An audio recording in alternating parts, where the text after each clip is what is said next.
और संतों का काम तो सत्संग करना होता है। सुनीति आश्रम में रहते हुए संतों का काम कर दिया करती, संतों की कुछ सेवा कर दिया करती, कभी जल भर के ला देती, कभी उनके आश्रम को झाड़ू लगा देती, और उससे जो समय बचता वो संतों के साथ बैठकर उस समय में सत्संग किया करती। तब बालक ध्रुव माँ के गर्भ में था।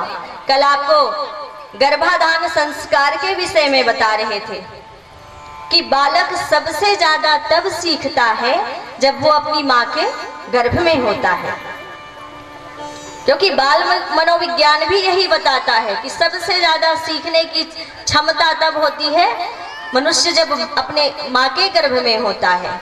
और इसीलिए ये मनुष्य का सबसे पहला संस्कार है पुंसवन संस्कार। लेकिन माताओं को झिझक होती है ये संस्कार कराने में। ये माताओं का संस्कार नहीं होता, ये बच्चों का संस्कार होता है। ये मनुष्य का पहला संस्कार होता है 16 संस्कार में। और जरूर ये संस्कार हर गर्भवती माताओं का होना चाहिए, उनके बच्चों का होना चाहिए, क्योंकि संस्कार बच्चों को तब से दिया जाता है जब से वो गर्भ में पल रहा होता है। बाहर आकर आप उसे कुछ भी सिखाने का प्रयास करेंगे मेरे भाइयों बहनों तो उसका प्रभाव कम होगा, लेकिन गर्भ में रहते अगर बच्चों को संस्कारित बनाने का प्रयास किया जाए, उसके चारों तरफ के वातावरण को संस्कारित और अच्छा बनाने का प्रयास किया जाए, तो निश्चित आज भी इस धरती पर ध्रुव और प्रहलाद जैसे, राम और कृष्ण जैसे बालकों का जन्म हो सकता है। क्योंकि भगवान जब धरती पर आते हैं, जो कोई श्रेष्ठ आत्मा जब धरती पर आते हैं तो उसके लिए तैयारी करनी पड़ती है, उसके लिए तपस्या करनी पड़ती है, तप करना पड़ता है, अपने आप को तपाना पड़ता है, अपने आप की निराई करनी पड़ती है और सफाई करनी पड़ती है।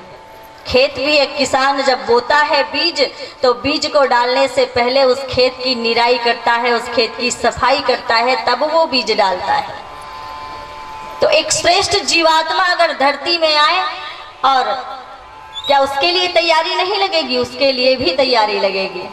ज्यादा से ज्यादा सत्संग की व्यवस्था, ज्यादा से ज्यादा स्वाध्याय और संयम की आवश्यकता होती है। अगर माताएं या परिवार के लोग जीवन में अपने घरों में ऐसा वातावरण पैदा कर दे तो मेरे भाइयों बहनों श्रेष्ठ संतान की उत्पत्ति आज भी संभव है। पर डॉक्टर ने कह दिया है बहन जी को बेड रेस्ट करना है, तो बहन जी ने हाथ में रिमोट लिया हुआ है और टीवी चालू करके सिनेमा देख रही हैं, तो बच्चे को संस्कार भी किसका लगेगा? बच्चे को संस्कार भी सिनेमा का ही लगेगा। बड़ा वैज्ञानिक सिद्धांत है इसके पीछे, हम समझ नहीं पाते हैं। आज कितने लोगों ने पुंसवन संस्कार कराया यज्ञ के साथ? जरा हाथ ऊंचा करें। किसी ने नहीं कराया। उसकी महत्ता हम समझते ही नहीं हैं, बार बार बताना पड़ता है। आइए जागिए आप और जाग के संभलिए, संभलेंगे तभी जीवन सुधरेगा, तभी जीवन संवरेगा, तभी हम अपने परिवार को एक अच्छा भविष्य दे पाएंगे। हम स्वयं जागरूक होंगे धर्म के प्रति, अपने संस्कृति के प्रति मेरे भाइयों बहनों, तो ही हम अपने आने वाली पीढ़ियों को कुछ दे पाएंगे। तो सुनीति गर्भवती थी, संतों के साथ आश्रम में रहकर सत्संग किया करती थी और बाकी समय संतों की सेवा किया करती थी। ऐसा करते हुए एक दिन सुनीति ने एक बच्चे को जन्म दिया और संतों ने उनका नामकरण संस्कार करके उस बच्चे का नाम रख दिया ध्रुव। और पर्णकुटी में आश्रम में संतों के साथ बढ़ने लगा, धीरे धीरे उसकी आयु बढ़ने लगी और देखते ही देखते बालक ध्रुव 4 वर्ष का हो गया। तब एक दिन संतों ने कहा कि सुनीति, तुम बड़े प्रेम से हमारी सेवा करती हो दिन रात और कभी कुछ मांगती नहीं हो, कभी तुम्हारे मन में कोई कामना दिखाई नहीं देती। ऐसा करो, हम प्रसन्न हैं तुम्हारी इस सेवा से, आज कुछ वर मांग लो। तो सुनीति सोचती है कि हे ऋषिवर, भगवान की कृपा हुई है तभी तो मुझे संतों का संग मिला है, आपके सानिध्य में रहने का अवसर प्राप्त हुआ है, और क्या मांगू, सब कुछ तो मुझे मिल गया है। सत्संग मिला है तो सब कुछ मिल गया है, मुझे किसी चीज की आवश्यकता नहीं है। संतों के आग्रह करने पर कि सुनीति आज तो तुम्हें कुछ मांगना पड़ेगा।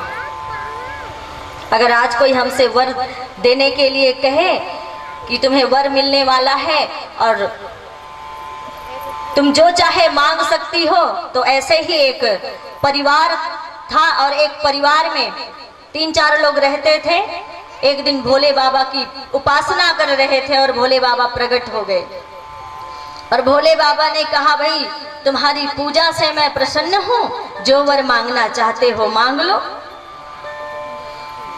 तो सबसे पहले कहते हैं लेडीज फर्स्ट, कहते हैं ना, तो कहा, बहन जी से कहा, पहले चलो बेटी तुम कुछ मांग लो। तो वो खुश हो गई, अरे भगवान मुझे कुछ देना चाहते हैं, और हाथ जोड़ के कहने लगी, भगवान इतनी कृपा कर दो, मुझे बहुत सुंदर बना दो, दुनिया की सबसे सुंदर स्त्री बना दो मुझे। अब पति की बारी थी मांगने की, भगवान भोले बाबा ने उनसे भी कहा, अब चलो तुम भाई कुछ मांग लो। तो पति को गुस्सा आया,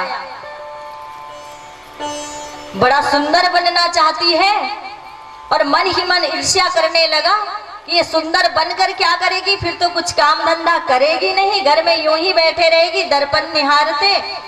तो भगवान से कहा, ऐसा करो भगवान, मेरी पत्नी ने वर मांगा है ना, सब दुनिया की सबसे सुंदर स्त्री बन जाऊं, ऐसा करो इसे सुअरी बना दो।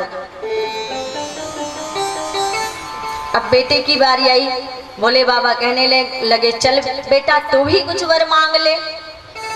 तो बेटा रोते रोते बोला, भोले बाबा मैं अपनी माँ के बिना नहीं रह सकता, ऐसा करो मेरी माँ पहले जैसे थी वैसे ही बना दो। भोले बाबा प्रकट हुए, देवों के देव महादेव, और मांगा क्या, एक ने सुंदर रूप मांगा तो दूसरे ने ईर्ष्यावश उसे स्वरी होने का वरदान मांग लिया। तो बेटे ने कहा, माँ जैसी थी वैसा ही बना दो। तीनों वरदान बेकार चला गया, तीनों वरदान किसी काम के नहीं आए, स्वयं भगवान आए थे। तो आज का व्यक्ति अगर वरदान भी मांगता है तो भस्मासुर की तरह वरदान मांगता है।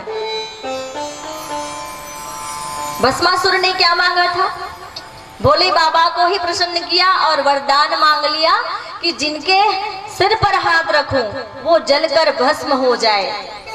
पर भगवान ने भी ऐसी लीला रची, भगवान कभी भी अपने भक्तों को उलझन में या कष्ट में नहीं देख सकते।